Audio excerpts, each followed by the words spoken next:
তাদেরকে সব কাজে ব্যবহার করা যায়, সব কাজে ব্যবহার করা যায়। আজকে আমাদের যুবক সমাজকে বন্ধুগণ বিভিন্ন এজেন্ডায়, বিভিন্ন হিডেন এজেন্ডায়, গোপন এজেন্ডায় আমাদের যুবক সমাজদেরকে ব্যবহার করা হচ্ছে। তারা আবেগের কারণে এতটুকু চিন্তাও করে না, এতটুকু মাথার মধ্যেও তারা নিতে চেষ্টা করে না যে এই কাজগুলো মূলত সত্যিকার অর্থে আমরা এর মাধ্যমে ব্যবহৃত হচ্ছি। আমরা হয়তো মনে করছি যে আমরা ইসলামের জন্য কাজ করছি। ভুল। বিভিন্ন গ্রুপ, মানুষের এই সমাজ এখন শয়তান কবলিত একটি সমাজ, শয়তানের দোসরদের কবলিত একটি সমাজ। এখানে ন্যায়ের, জাস্টিস, সত্যিকার হক যেটি মানুষের জন্য গ্রহণযোগ্য, এই বিষয়গুলো এখানে একেবারেই এখন মানুষ হারাতে বসেছে। অবস্থা খুবই খারাপ। সেখানে আপনি আপনার আবেগ দেখলে আপনাকে কোন কাজে ব্যবহার করতে পারবে সেটা দিয়ে আপনাকে ব্যবহার করছে। আমাদের যুবকদেরকে তাদের আবেগ প্রবল হয়ে যাওয়ার কারণে, আবেগ বেশি হয়ে যাওয়ার কারণে বিভিন্ন গ্রুপ বেরিয়ে আসছে। একদল গ্রুপ বেরিয়ে আসছে জিহাদি গ্রুপ।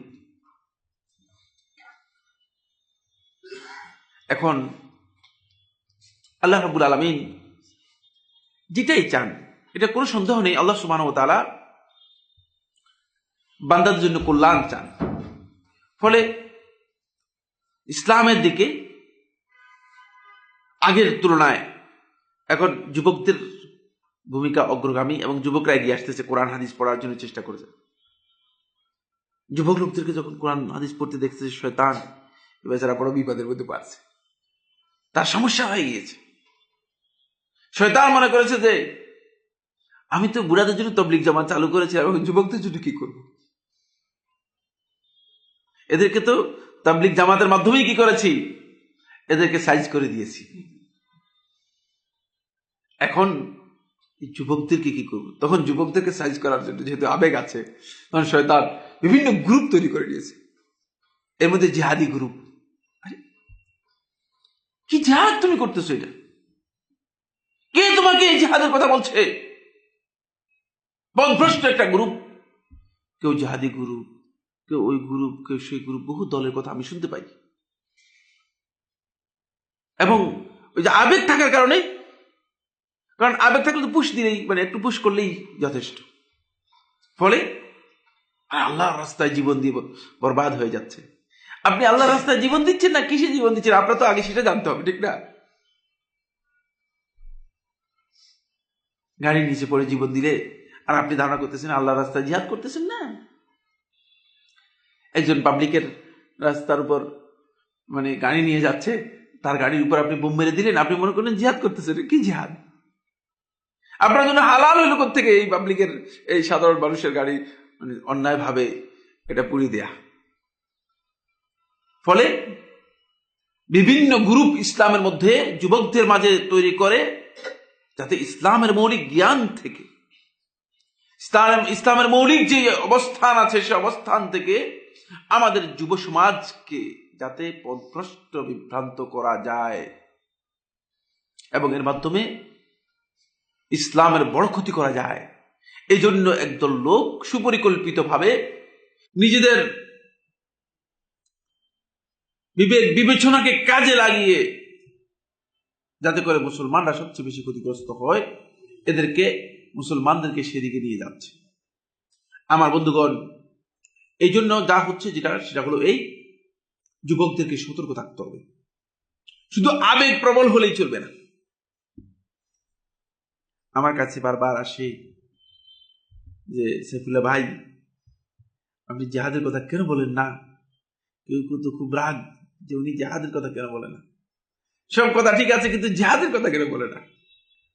কিন্তু আমি স্পষ্ট করে একটা জিনিস বলতে চাই আপনাদেরকে, সেটা হচ্ছে এই জিহাদ আপনি করবেন, কিন্তু জিহাদে যাওয়ারই তো আপনার কোনো সুযোগ নেই, কারণ আপনি আগের জিনিস জানেন না। আপনার আগের যে জিনিস জানা দরকার ছিল সেগুলো তো আপনার কাছে জানা নেই। সুবহানাল্লাহ, কোরআন হাদিসের কিছুই আমরা পড়ি না। অনেক আছে সূরা ফাতিহাটাও শুদ্ধ করে পড়তে পারে না, কোরআন পড়তে পারে না, তেলাওয়াত করতে জানে না, আর তিনি মনে করতেছেন যে জিহাদই তার জন্য যথেষ্ট, তিনি জিহাদ করে বরবাদ হয়ে যাবেন। কে জিহাদে এই জিহাদ করতে বলল? এই জিহাদ কি জিহাদ? কিসের মাধ্যমে এটাকে জিহাদ বলা হয়েছে? আমি কথা বলছি না যে জিহাদ নেই, জিহাদ ইসলামের মধ্যে আছে। ইসলামের অত্যন্ত গুরুত্বপূর্ণ একটি দিক হচ্ছে জিহাদ, কিন্তু জিহাদ আর এই যে সন্ত্রাসী তৎপরতা এটা এক নয়। এগুলো জিহাদ নয়, এগুলো সন্ত্রাসী তৎপরতা, এগুলো জঙ্গি তৎপরতা।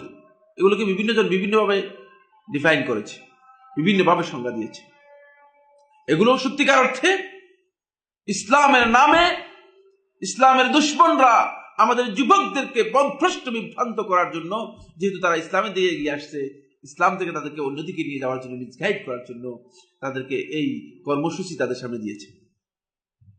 বিভিন্ন গ্রুপ আবিষ্কার করেছে, গ্রুপের শেষ নেই। এই হেজব, ওই হেজব, আরে বাবারি, কারা এগুলো করতেছে? এদের সরাসরি কোনো পরিচয় পাওয়া যায় না। বুঝতে পেরেছেন কিনা? আমার কাছে প্রশ্ন করে, এদের সরাসরি কোনো পরিচয় নেই। হঠাৎ করে ইসলামী স্টেট কায়েম হয়ে গেছে, মানে এটা কি ফু দেওয়ার ব্যাপার নাকি? এটা কি আলাদিনের চারাগের মতো কোনো কিছুই নাকি? ইম্পসিবল, অসম্ভব, এটা কোনোদিন হতে পারে না। এটা ষড়যন্ত্র। সহজ কথা, ইমানদার ব্যক্তিগণ বিবেক দিয়ে বুঝতে পারবে এগুলো। একদিনে রাতারাতি একটা বিল্ডিং হয়ে গেলে তাহলে আপনি বুঝবেন যে এখানে সমস্যা আছে। এটা এমনিই হয়নি। প্রত্যেকটা জিনিস অ্যাকর্ডিং টু টাইম, সময়ের আলোকে সেটি হবে। মুহাম্মদ রাসূলুল্লাহ সাল্লাল্লাহু আলাইহি ওয়াসাল্লাম ওহীর মাধ্যমে মদিনাতে এসে ইসলামী রাষ্ট্র প্রতিষ্ঠা করেছেন। 1 বছর 2 বছর নয়, 13 বছর দাওয়াতি কাজ করে, 13 বছর দাওয়াতি কাজ করে। তা আপনি কিভাবে হঠাৎ করে দেখি যে সকালবেলায় উদিত হয়ে গেলেন, সূর্য যেভাবে উদিত হয় সেভাবে আপনি পরীক্ষিত উদিত হলেন? বিভ্রান্তি। যুবকদেরকে পথভ্রষ্ট করার জন্য সুপরিকল্পিতভাবে দীর্ঘদিন থেকে এই প্রসেস চালু করে দিয়ে হঠাৎ করে তাদেরকে দিয়ে মুসলিম যুবকদেরকে পথভ্রষ্ট করে দিয়েছে। সেখানে শিকার হচ্ছে মুসলিম যুবকরা। ইসলামের ক্ষতি হচ্ছে, আর কিচ্ছু না। হয়তো আপনি মনে করতেছেন ইসলামের সবচেয়ে বেশি ফায়দা হয়ে যাচ্ছে। কোনো ফায়দা ইসলামের হচ্ছে না। ইসলামের ফায়দা যদি হতো তাহলে সেই ফায়দা ইসলাম লক্ষ্য করতে প্রমাণিত। পৃথিবীর ইতিহাস সাক্ষী, যেখানে মুসলমানদের ফায়দা হয়েছে সেটি প্রমাণিত সত্য, কিন্তু আপনার কাজের মাধ্যমে মুসলমানরা ক্ষতিগ্রস্ত হচ্ছে, ইসলামের মৌলিক বিষয়গুলো ক্ষতিগ্রস্ত হচ্ছে, ইসলামের দাওয়াত ক্ষতিগ্রস্ত হচ্ছে। তাই যুবকদেরকে এই আবেগ দিয়ে, যুবকদের আবেগকে কাজে লাগিয়ে আজকে মূলত যে সমস্ত তৎপরতা মুসলমানদের মাঝে চালু করে দেওয়া হচ্ছে, এটি কিন্তু সবচেয়ে বড় বিভ্রান্তি। এখান থেকে আমাদেরকে সতর্ক থাকতে হবে, যুব সমাজকে সতর্ক থাকতে হবে। মূল করণীয় যদি না বুঝে তাহলেই শুধুমাত্র সম্ভব তার যে দায়িত্ব নয় যেটা, সেটাকে সে মনে করছে সবচেয়ে বড় গ্রেট রেসপন্সিবিলিটি, অনেক বড় দায়িত্ব। কে নিয়ে দায়িত্ব কোত্থেকে আসলো?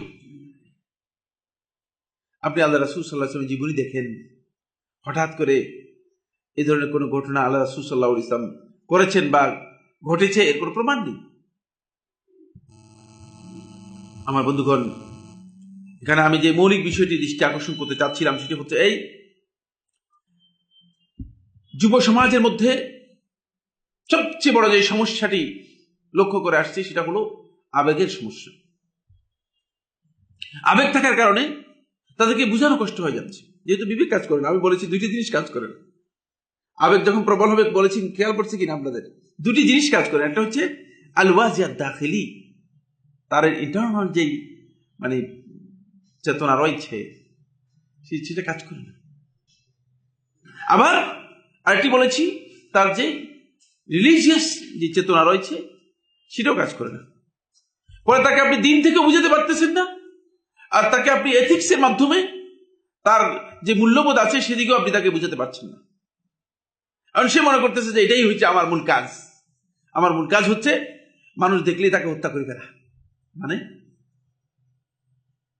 পরে ওই যে আমি আগে উদাহরণ দিয়েছিলাম, হিংস্রতার মধ্যে চলে গিয়েছে, প্রবল হিংস্রতার মধ্যে চলে গিয়েছে, মানুষদেরকে মানুষের অধিকার থেকে বঞ্চিত করছে, আর সে মনে করছে যে সে হকের উপর আছে, অধিকারের উপর আছে, সে অন্যায় ন্যায়ের উপর প্রতিষ্ঠিত, আর দুনিয়ার সব মানুষ অন্যায়ের মধ্যে লিপ্ত আছে, দুনিয়ার সব মানুষ ক্ষতিগ্রস্ত।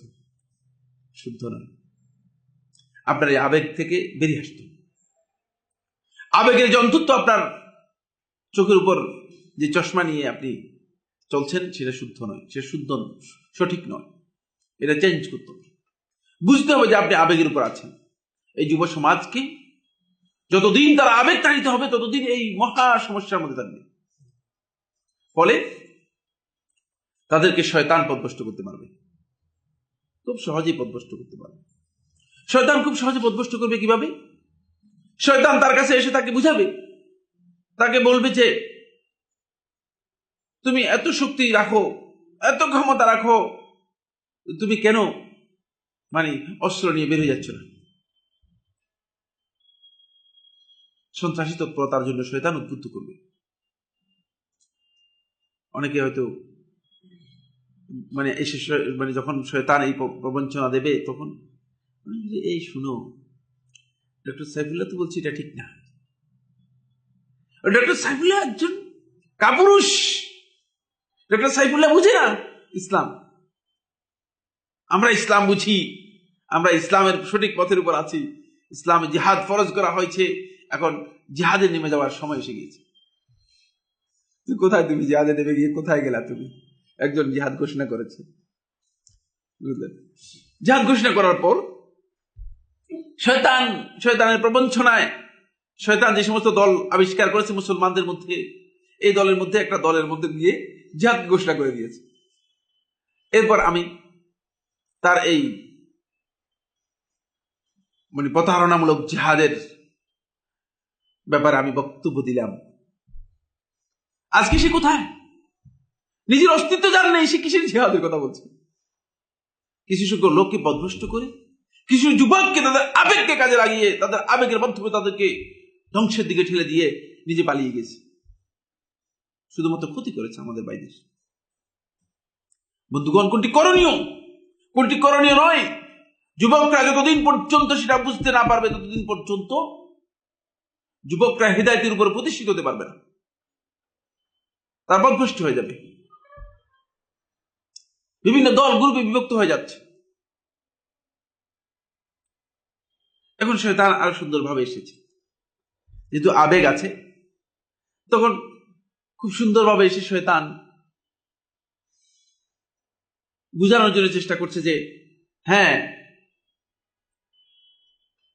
তোমরা এই যে মানে এটা মূলত ঠিক ঠিক পথ না, এই পথ হচ্ছে এটা হইল ঠিক।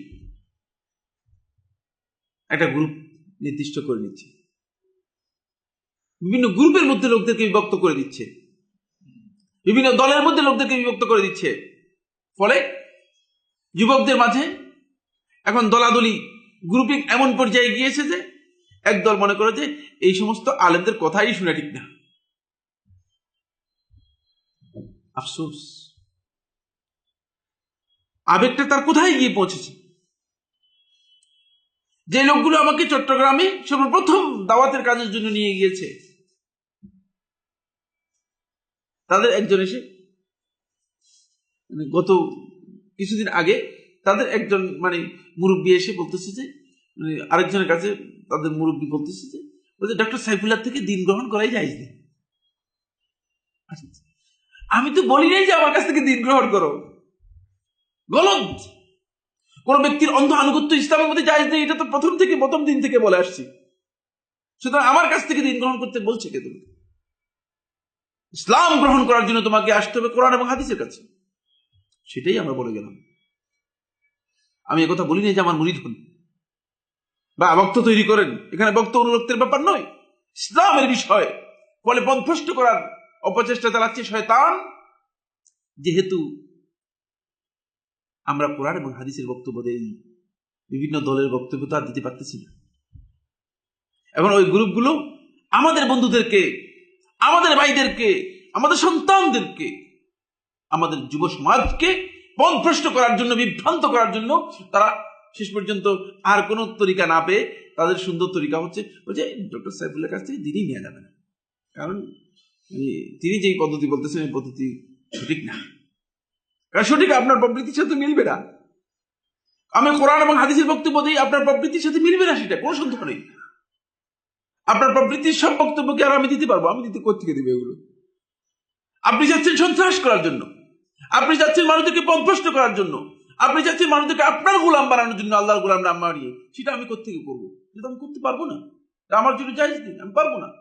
বলে যুবকরা সেখানে আবেগের কারণে সবচেয়ে বেশি ক্ষতিগ্রস্ত হচ্ছে।